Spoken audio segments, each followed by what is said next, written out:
Good evening, everybody, and welcome to tonight's class. Yes, we're doing this a little bit early, and I had the time to do it, so I figured why not? That way I can have a little bit of less stress this evening and have dinner at a reasonable hour. So our class tonight is all about stress. So many of us deal with stress, and we've talked in previous classes about different types of stress, like chemical stress. That could be from alcohol or from smoking or pesticides. We've talked about physical stress, like lifting things wrong, or physical stress, like sleeping in poor positioning, or any number of different things that you are using muscles to engage with. And we've talked about the emotional stress. And emotional stress is probably the hardest one to deal with. So we're going to talk again a little bit about emotional stress tonight. And what I'm going to recommend for all of you is to go ahead and grab a piece of paper and grab a pen. And we're going to go over a couple of things. So in one of the previous classes, we talked about 5-minute journaling. Now that is an absolutely fantastic thing to do to help decrease stress. It is usually recommended to journal first thing in the morning when you get up. So you start the day off journaling. And that's a fantastic way to do that if you would like. You can also journal right before bed. And that will help to initiate the imaginative part of your brain and help you to dream a little bit faster and help you to relax through sleep. Or you can do both. There's nothing wrong with that. And so when we deal with 5-minute journaling, you set a timer for 5 minutes or 1-minute intervals. And there's 5 topics. The first topic is your gratitudes. What are you grateful for? What are you thankful that has happened? So for me, a lot of times that will be Crystal, that'll be Jack, that'll be Pixie, that'll be my patients, that'll be our community and the support and my friends at TLC, which is a practice coaching system that we use. My friends all over the United States that help support and uplift us. So lots of different things, right? There's so many things that I'm grateful for. So I write as much as I can in a minute. And then when that timer goes off, you stop. Now, once you do journaling for a while, you can let that go. You can journal until you stop, right? You can go well past a minute if you would like. But 5-minute journaling is meant to do this so it's simple, quick, and easy. So the next thing that you write about are your wants. What do you want? What are your dreams? What are your hopes, your desires? So this might be having millions upon millions of dollars. This might be having a house on the lake. This might be having kids. This might be taking a trip to Europe, or this might be having a roof over your head. It might be having a car that works. It might be any number of different things. So you may be writing a lot of things that you want. And we want you to dream big. What are your hopes, your dreams, your aspirations? So you write for a minute on that. And when the timer goes off, you move to the next topic. What are your joys? What bring you so much happiness? Now this might be beautiful sunsets, like the picture that Crystal took not that long ago of an absolutely gorgeous sunset, right? This might be seeing your nieces and nephews. This might be going out and hunting with an old friend. This might be any number of different things. Things that just, yes, it can be things you're grateful for, but also things that bring you joy, right?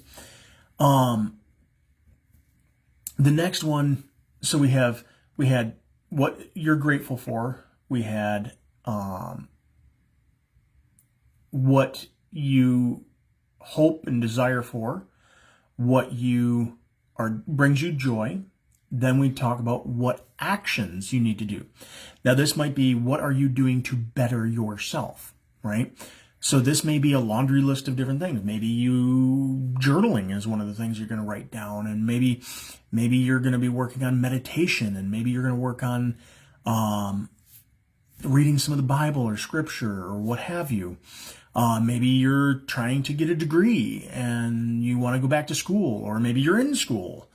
So there's lots of things you can work that are trying to make yourself better for not only yourself, but also for others. And then the last thing is, what are you doing to set others up to prosper? We call it SOUP, right? Set others up to prosper. So SOUP. What are you doing?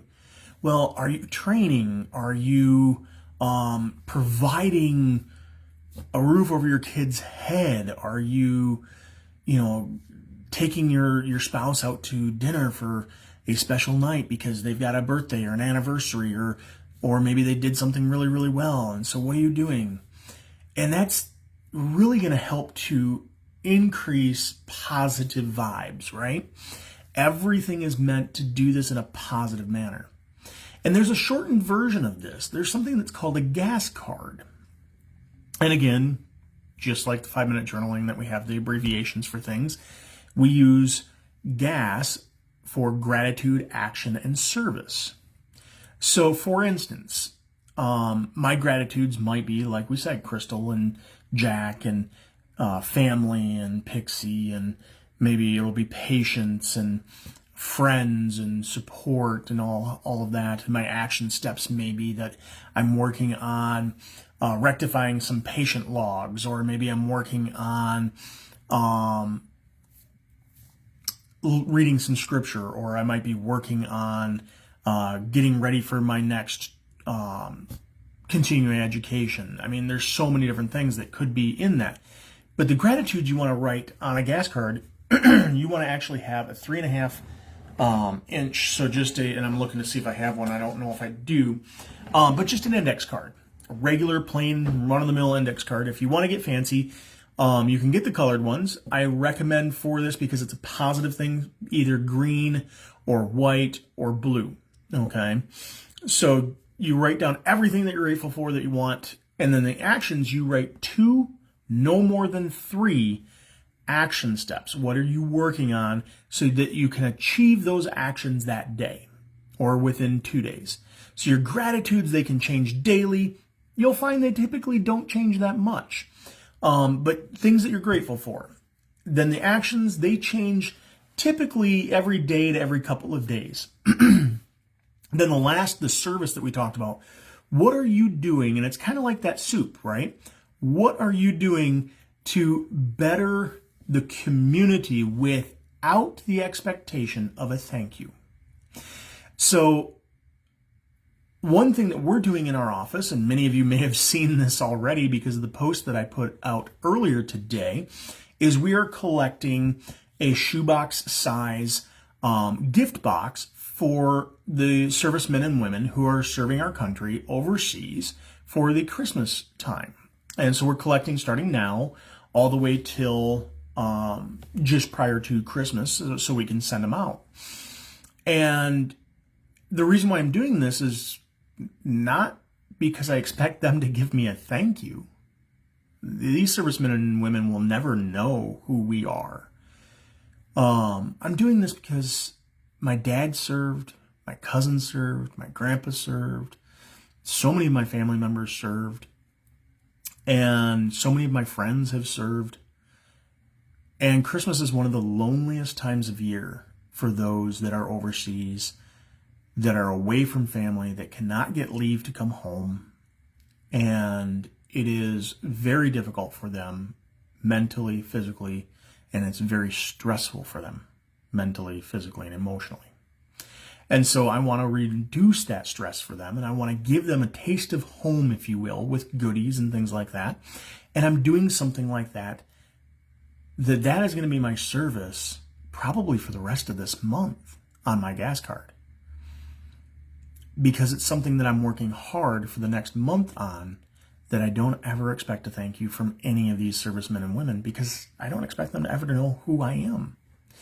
So on a smaller scale, you might see somebody who's wearing a World War II hat or a Vietnam era hat, and you want to buy them lunch or coffee. Great. That's service. Just do it with the expectation of not expecting a thank you, right? This might be holding a door open for somebody. This might be helping somebody cross the street. This might be returning an animal. Any number of different things that we do without the expectation of thank you. So Diane had mentioned too, with those index cards, purple works. Purple is a very positive color. The colors you want to stay away from, of course, would be yellow, red, and orange, because those can be colors that amp up the fight or flight response. So we want to have softer, muted colors, or even pastels will work well, because those tend to relax us, calm us, and that's what we want to do. So once you write these things down on your index card, you're going to fold it up into thirds, kind of like you would fold up maybe a letter that you're sending out to somebody and to put into an envelope, and you keep that in your pocket. And then when you're having kind of a crappy moment, which we all do, and you're feeling stressed, reach into your pocket, grab that gas card, and read those grateful things. Remind yourself what you're doing to better yourself. Remind yourself what you're doing to service others, right? And it helps to kind of get you out of that stinking thinking and get that into a more positive mindset. So those are some really good ways to deal with stress, especially with emotional stress. Another thing is a lot of patients lately and community members, we've seen a lot of them unfortunately pass away. And this is very, very sad. Some expected, some unexpected. And I don't know if there's a better way to go. I don't know if there's, if it's better to watch somebody and have time with them before they pass, or if it's better to be sudden. And I think it just depends on the situation. I lost my father 15 plus years ago now. And there doesn't go a day that I don't think about him. There doesn't go a day that I don't wish and wouldn't trade everything I have to have another minute with him. And I know I'm preaching to the choir for all of you watching out there. You can tell me the exact same stories about loved ones in your life. The biggest thing that you want to do to avoid stress piling up is to take action and be in community. You see, action dissolves fear. And when you're alone and people who have been with family members for years, and those family members die and now they become alone, the first part typically is easy because there's a lot of people moving, there's a lot of moving parts, and it's easy to be distracted. But when that stops, you start to get up here way more, and it makes it very difficult. So the best thing I can tell people for that is to get out into community. Ask for help. If coming out into community means you come to our office, sit down and have a cup of coffee on us, fantastic. We are thrilled to have you come in and find solace in that. Sometimes it's talking to a friend, saying, hey, I really miss my dad, or I really miss my husband or my wife or my brother or my sister or my friend. And talking to them and telling stories, even though you may have told those stories hundreds of times, we always tend to go to stories that make us chuckle, that make us laugh, that make us remember these people in such a positive manner. And that's key. That is the biggest key, is to change your mindset from that negative woe is me to I am so grateful I had time with them. I'm so grateful I did this and I did that, and I am so blessed that I was able to be part of this, that, or the other. And oh my gosh, could you imagine what he would be doing now? Oh my, ha ha ha, that kind of thing. And it will literally physiologically change you. So will if you do not do that. It will physiologically change you. You will age quicker. You will be much sicker. And if you change that to positive thoughts, and you focus on the things that were joyful and focus on the things that were wonderful and all of that, you will be much happier. You will be much less stressful. You will age slower, and you will be much healthier. So definitely focus on those things. If you need help with those things and how to convert those, because it is one of the hardest things we can do. If you need help, give me a call. Leave me a message here, right? Stop in and talk to me during your next adjustment. That's what I'm here for. A lot of people think that chiropractors, they're only here for neck pain and back pain and headaches. Well, guess what? I'm here to help you physically, emotionally, socially, spiritually, every aspect of your life. I'm here to try and help you so that you can reduce your stress, live a healthier life, and have an amazing future. That's what I want for everybody who walks through our doors. That's what I want for everybody in our community. And how we can help our community is by referring them into someplace like this. If you're out in Leesburg, Florida, or Anchorage, Alaska, or Fort Collins, Colorado, or wherever, look up your local chiropractor.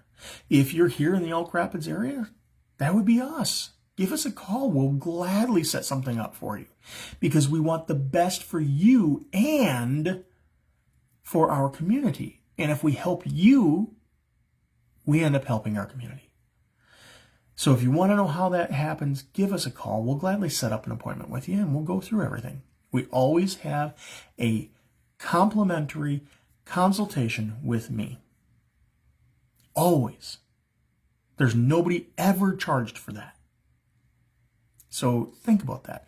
That means even our established patients, if you need 5 extra minutes of my time or 10 extra minutes of my time, let me know. I'll sit down with you. Many of you already have and know that. Because I want to help you be better, feel better, and live better. So I hope this class has helped you in ways that you can try and combat that stressful life and ways that you can better your thinking. Because a positive mindset is really the key to a long, beautiful, healthy life. So get out those pages, get out those pens, get out those books. I have one here that is a special book that I have always by me. This is from TLC. This is my, and if you look down at the bottom, it actually has my name on it there, right? This was something that was gifted to me from TLC, and that's what I have, that I work on all of my classes, and I work on all of my journals and stuff like that through little inserts that I put in that. Get something like that, right? They're a dime a dozen down at BAM or Barnes & Noble or whatever you have as a bookstore. Get those and get started. Do some 5-minute journaling. Get some, even cheaper than that, get some index cards and do a daily gas card. Look us up on WhatsApp, because on that application, we actually have a WhatsApp for the office. So look us up. It's pretty cool. I share my gas cards on there every time I do an electronic gas card. So, put forth a little bit of effort. Ask for some help when you need it. And enjoy a brighter future. So I hope you guys have gotten some great information from us tonight. And I look forward to seeing all of you later this week and early next week for your adjustments. And I look forward to helping your friends and family in our community as you refer them in for a better health for them. Thank you very, very much. And as always, have a beautiful evening and good night.